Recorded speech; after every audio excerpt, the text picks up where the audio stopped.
morning guys! Gusto ko lang pong i-flex ang aking mga halaman na siyang aking laging pinag-aabalahan tuwing umaga. Yan po. Natutuwa din po ang aking amo kasi ngayon lang daw sila nagkaroon ng mga ganyan dito sa gilid ng kanilang mga bahay. Kanilang bahay. O, so yan. Yan, tinanim ko po yan. Almost 1 year na po.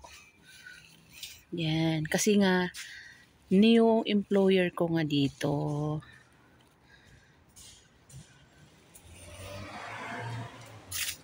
Yan.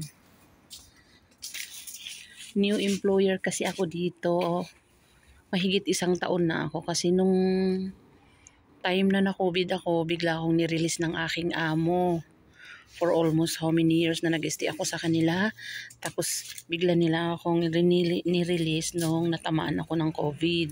Kaya naglipat ako dito sa amo na to. Yan. Natutuwa nga yung mga amo ko nang nakita nilang mga yan.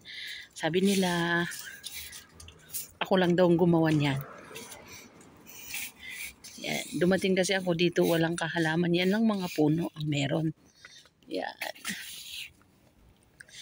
Ito, tinanim ko mga to. Kinuha-kuha ko sa mga friend ko.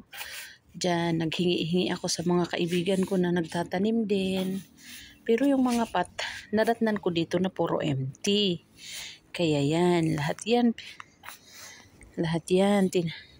tinatanim ko yan, tinanim ko yan.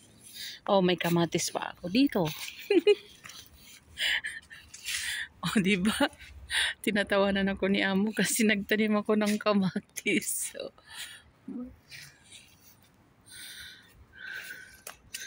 yan, maraming bunga siya, oh. Maraming bunga.